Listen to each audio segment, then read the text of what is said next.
오늘 말씀은 마태복음 14장 13절에서 21절까지의 말씀입니다. 우리가 다 아는 오병이어 기적의 사건이죠. 여러분 이미 다 교회 안 다니는 분들도 아마 아실 정도의 본문입니다. 이 오병이어 사건은 너무나 중요해서 사복음서 모든 부분에서 나옵니다. 마태, 마가, 누가, 요한 모두가 기록했다라는 것이죠. 마태복음 14장 13절에 보니까 예수께서 들으시고 배를 타고 떠나서 따로 빈들에 가시니 무리가 듣고 여러 골로부터 걸어서 따라갔다라고 이렇게 나오는데, 자, 예수님이 무슨 얘기를 들으셨을까요? 12절 얘기를 들으셨죠. 12절이 뭡니까? 요한의 제자들이 와서 시체를 가져다가 장사고 가서 예수께 아뢰니라. 그러니까 세례 요한이 죽었다는 소식을 들은 후에 예수님이 어떻게 하셨냐면 들으시고 어떻게 무슨 말을 했다, 아니면 그 죽음의 현장으로 가봤다, 이게 아니고 뭐예요? 따로 배를 타고 떠나셨대요. 그래서 어디로 가셨냐면 빈들로 가셨답니다. 아무도 없는 빈들. 거기는 아무도 없을까요? 아니죠. 하나님과 예수님만 계신 그곳으로 가신 거예요. 하나님을 독대하러 가신 거겠죠? 그곳에 가셨는데 예수님은요, 왜 그 얘기를 듣고 보통은 반응을 하실 텐데 침묵을 하셨을까? 여러분, 저는 이제 뭐 성경에 나와 있지는 않지만 제가 상상을 좀 해보면 예수님 요한의 죽음에 대해서 사람들에게 말하고 싶지 않으셨을지도 모르겠다라는 생각을 좀 해봤어요. 예수님의 침묵이 어쩌면 대답일 수도 있겠다라는 생각을 좀 했습니다. 사랑하는 자의 죽음, 사랑하는 자를 떠나보냄, 나를 위해서, 복음을 위해서 제대로 편안한 곳에 눕고 자지도 못하고 광야에 외치는 자의 소리가 돼서 낙타토롯을 입고 메뚜기와 사청을 먹고 살면서 자신의 길을 예비했던 그 요한이 형장의 이슬로 처절하게 죽어간 거예요. 그는 비록 천국의 면류관을 얻겠지만 우리와 동일한 성정을 가신 예수님도 잠시 혼자만의 시간을 갖고 싶으셨지 않았을까. 그러면서 아버지 하나님께 우리 충성된 종 요한을 맡겨드립니다.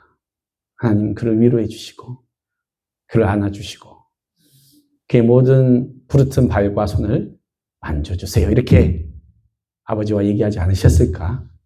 그런 생각을 해봅니다. 그런데 사람들이 예수님을 혼자 두지 않아요. 그 빈들에까지 어떻게 했다는 거예요? 쫓아왔대요. 쫓아와서 뭐라고 하는 거예요? 막 예수님께 치유해달라, 고쳐달라라고 얘기를 하는 것이죠. 이게 공인의 삶입니다. 공인의 삶이 이런 거예요. 작은 말 한마디, 작은 행동 하나가 큰 영향력을 끼치고 처절하게 외로운 길을 걷는 것이죠. 그죠? 스스로는 외롭고 괴롭지만 눈앞에 펼쳐진 사역을 묵묵히 감당해야 되는 거야. 누구에게 얘기도 하지 못하고.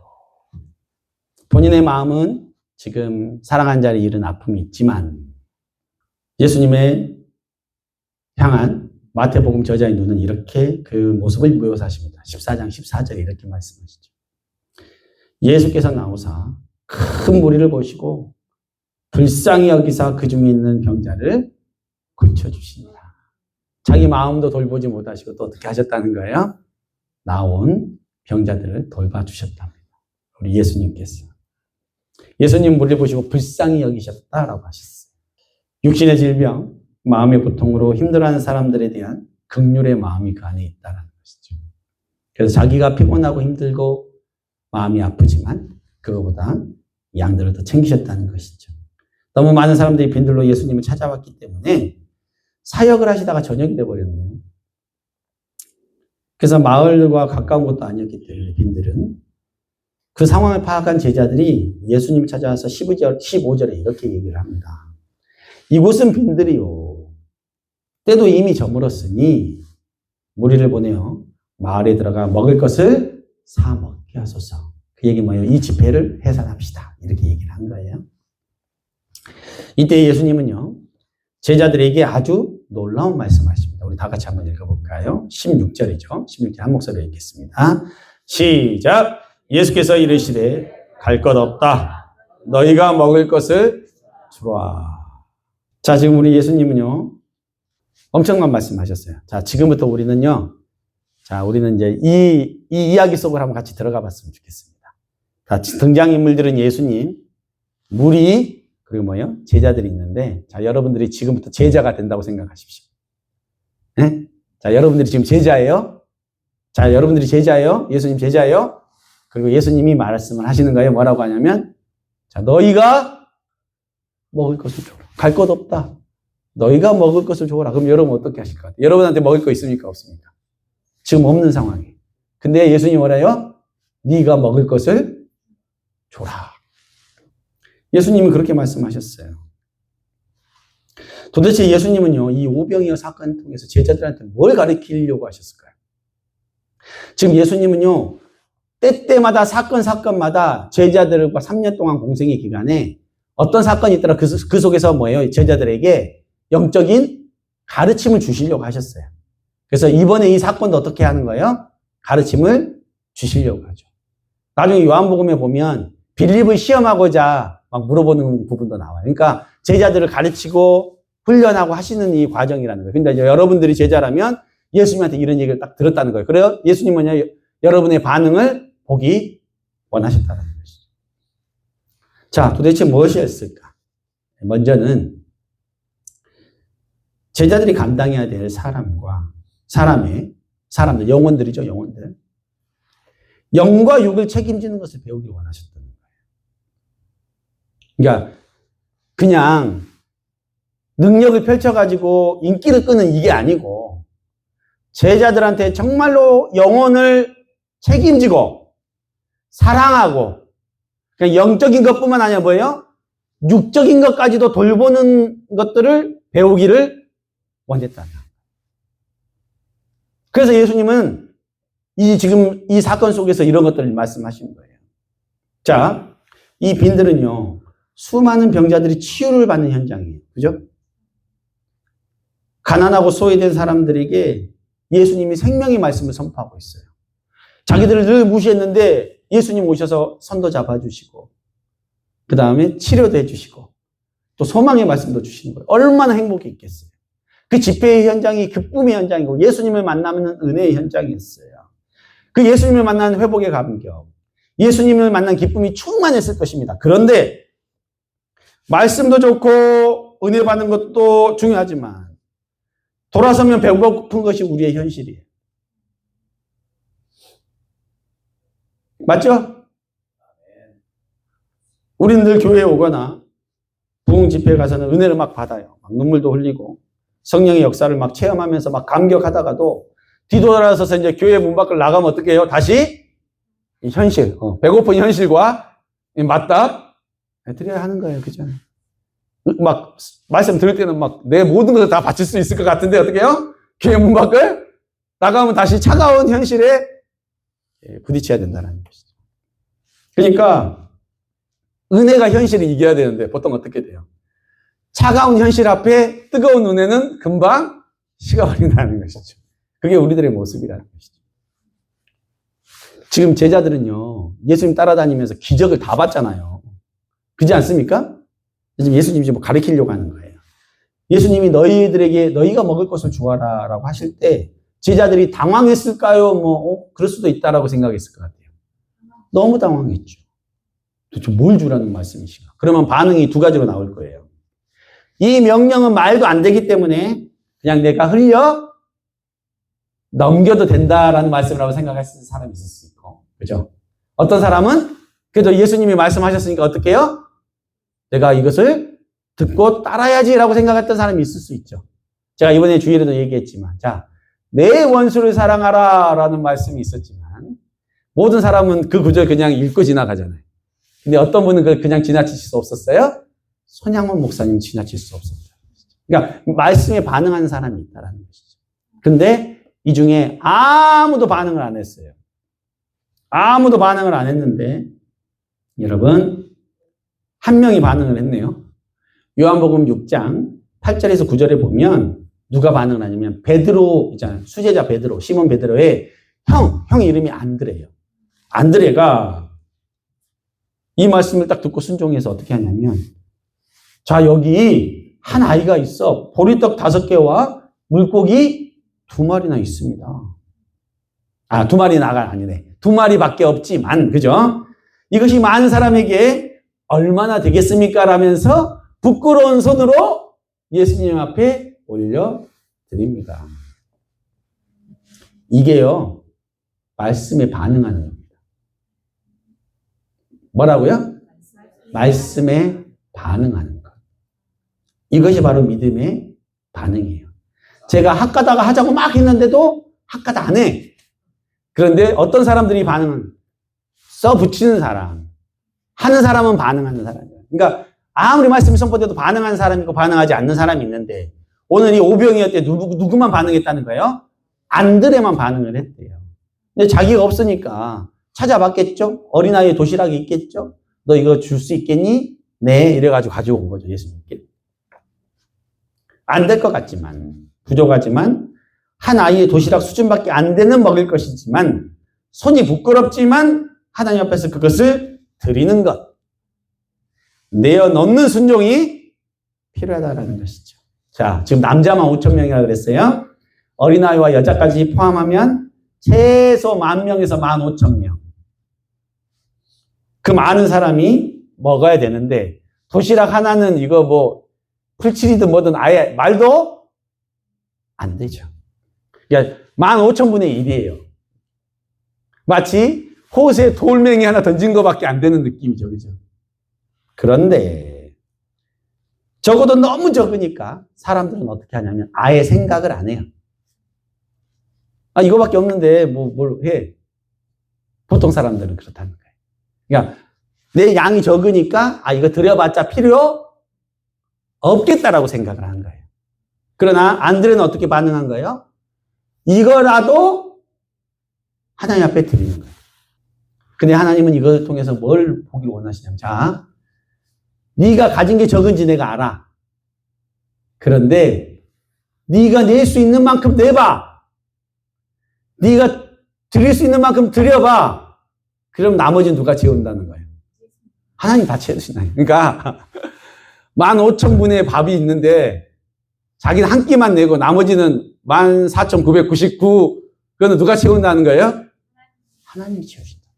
그러니까 뭐냐면 작더라도 어떻게 해라? 너의 것을 먼저 드려라. 하나님의 일은 그렇게 이루어진다라는 거예요. 성도 여러분, 그날에 모인 15,000명 사람들 중에 도시락을 가진 사람이 정말 이 아이 한 명이었을까요? 예? 이게 이 15,000명 중에 도시락 가진 사람이 한 명밖에 없었을 것 같아요? 아니에요. 저는 아니라고 봅니다. 그러나 자기 먹을 도시락을 내어놓는 사람은 어쩌면 이 아이 한 사람밖에 없었을 수는 있어요. 기적은요, 하나님의 축복은요, 이 아이가 내어놓고 믿음으로 반응한 안드레를 통해서 일어나는 것을 여러분 믿으시기 바랍니다. 예수님 제자들에게 이걸 가르치기 원했던 거예요. 네가 가진 것에 집중하지 마. 그 양을 집중하지 마. 많고 적고 크고 작고 할 수 있고 없고 그런 거 아무 상관없어. 오병이어와 같이 작은 것이라도 너의 것을 먼저 드리면 자, 예수님이 그 오병이어 도시락 없어도 먹일 수 있어요, 없어요? 돌 갖다가도 만들 수 있는 거예요. 그렇지 않습니까? 근데 하나님 뭘 기다리는 거예요? 사람들이 반응하길 기다리는 거예요. 믿음으로 반응하길 기다리는 거예요. 그 중에 한 사람이 반응하는 거예요. 그러면 어떻게 하면 네가 먼저 드리면 어떻게 해? 나머지는 내가 채울게. 이렇게 하십니다. 이것이 영적인 하나님 나라의 원리입니다. 하나님의 일은요, 돈을 하는 거 아니에요. 머리 계산으로 하는 거 아니에요. 계산기 뚫어봐가지고 이거 맞으니까 되고 이만큼 하고 저만큼 하고 아니에요. 하나님의 일은 하나님이 하셔요. 그러나 영에서는 안 해요. 여러분들이 0.1이라도 드려야 하는 거예요. 사랑하는 성도 여러분, 지금 이 빈들에서 떡과 물고기를 먹은 남자가 5,000명인데 이 5천 명, 또 15,000명 누가 먹인 거예요? 아이가 먹였어요? 아니면 계산을 잘했던 빌립이 먹였어요? 예수님이 다 먹였잖아요. 이 일은 예수님이 다 해놓고 칭찬은 그잖아요. 아이가 받고 빌립이 받는 거 아닙니까? 영적인 원리가 그래요. 하나님이 다 하시는 거야. 기적과 역사는 반드시 이런 공식이 있다라는 거예요. 누군가가 믿음으로 드리는 자가 있고 그 위에 하나님이 축사하시고 그 다음에 기적이 일어나서 모두가 풍성해진 역사가 있다라는 거예요. 제가 얘기 들었지만 우리 가마골 전원교회도 이렇게 아름답게 꾸며진 것도 이게 원래 있어서 된 게 아니었다면서요. 하나님 앞에 누군가가 작은 것들 드리기 시작하니까 이게 된 겁니다. 하나님을 위해서 헌금할 때도 마찬가지예요. 여러분, 1,000원이 작게 느껴지지만 그 1,000원이라도 어떻게 해요? 가지고 와서 드리는 거예요, 하나님. 양이 중요한 것이 아니라니까요. 너무 작아 보여도 손이 부끄러워도 어떻게 해요? 하나님 앞에 드리는 거. 교회 건축을 할 때도 선교 사역을 위해서 선교비를 감당할 때에도 구제를 할 때에도 교회를 운영할 때도 다 마찬가지라는 거예요.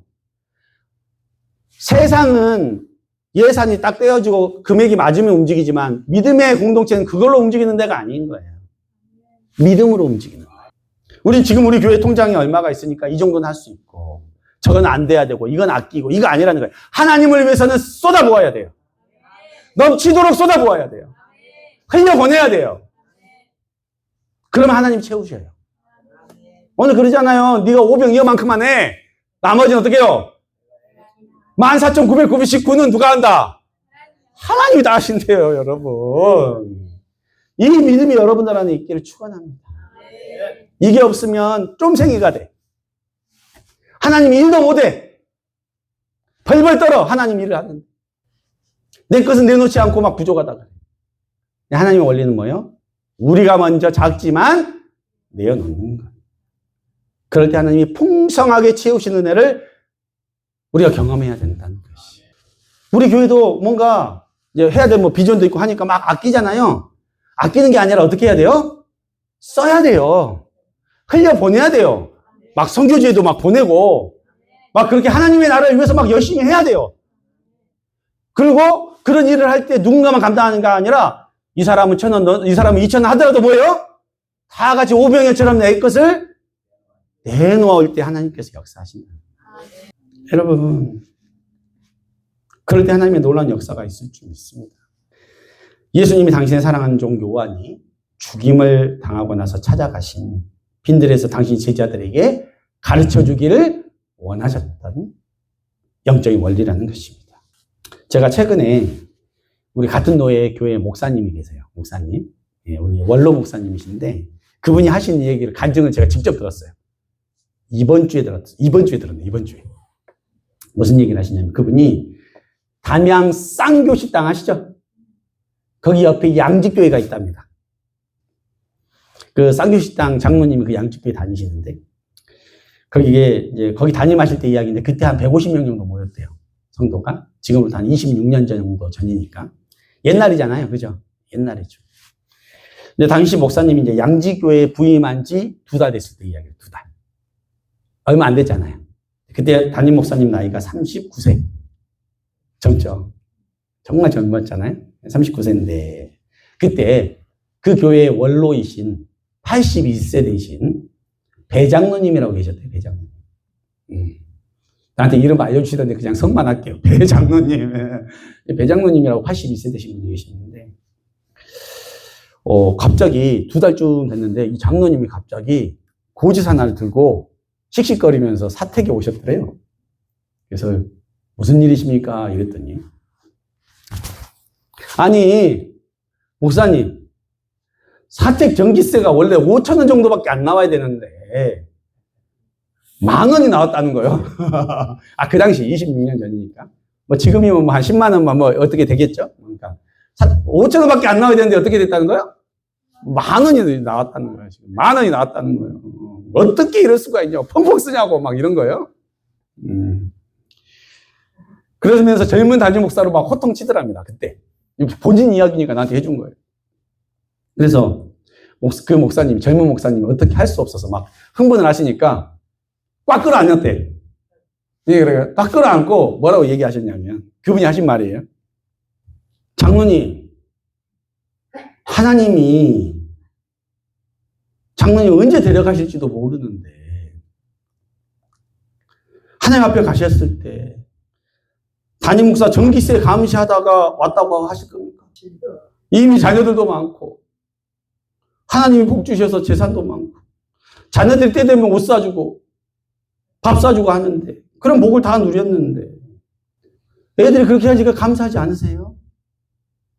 그런데, 장로님, 늘 그렇게 자식이 해준 거 자랑하신 장로님이시지만, 목사인 저도요, 우리 아버지 옷 저는 언제 한번 해드려 볼까요? 교회가 돈이 없다면 모르는데, 장로님 어떻게 이렇게 목사 감시나 하고, 정치에 트집이나 잡으십니까? 하나님 앞에 상급 받으려면 목사한테 잘하다가, 가야지 그랬더니 장로님이 어이가 없으셨는지, 허허! 이러시더래요. 그러시고 돌아가셨는데, 다음 주부터 장로님이 100% 바뀌어버렸답니다. 교회를 위해서 자기 땅도 바쳐버리셨다. 성가대 회식하라고 그 당시에 20만원씩 매달 줬대. 본인이 솔선했어요. 그리고 담양 그쪽, 그래도 좀 가까운 쪽이잖아요. 1000몇백 평의 땅도 다 교회에 드렸대요. 돌아가시죠. 그러고 나서 자녀들이 다 복받았더라. 이분 그 목사님의 간증이에요. 사랑하는 성도 여러분. 만약에요, 제자들이요, 빈들로 찾아온 무리들에 대해서 예수님과 같은 불쌍한 마음이 있었다면, 사랑하는 마음이 있었다면, 그들은요, 이렇게 말했을 것 같아요. 예수님, 이분들 가난하고 어디 가서 먹을 것도 없고 줄이고 목마릅니다. 고생하고 있습니다. 이렇게 나와 빈들까지 우리를 찾아왔는데, 예수님 찾아왔는데, 주님께서 능력이 있으시니 이들에게 먹을 것을 주옵소서. 성경에서도 하나님은 광야에서 만나를 내리시지 않으셨습니까? 저는 이들이 굶주리는 것을 도저히 볼 수가 없습니다. 이런 말을 누군가 12 제자 중에 한 사람이 했었으면 이 사도복음서의 성경 내용이 바뀌었을 겁니다. 그렇죠? 근데 그곳에는 그만한 믿음을 가진 사람이 없었다는 것이지. 예수님 가르치기를 원하시는 거예요. 감화고 주님교회 모든 중직자 성도 여러분, 5,000명분을 혼자 먹는 교회가 되지 마시고 5,000명을 먹이는 교회가 되시기 바랍니다. 아멘. 사랑한다는 것은요, 서로 책임져 주는 일이에요. 아멘, 아멘. 말로 더욱게 해라, 배부르게 하라 하면서 그 몸에 쓸 것을 주지 아니하면 무슨 이익이 있으리요라고 야고보 사도가 말했어요. 야고보서 2장 15절에서. 우리 교회가 진정 하나님이 기뻐하시는 교회, 나의 것을 드림으로 말미암아 하나님이 역사하시는 것을 경험하는 교회. 오늘 예수님이 이 제자들에게 가르쳐주기를 원했던 이 오병의 원리, 이것을 잘 깨달아서 우리 교회가 그런 축복을 누리시는 모든 교회가 되기를 예수님의 이름으로 축원합니다. 기도하시겠습니다.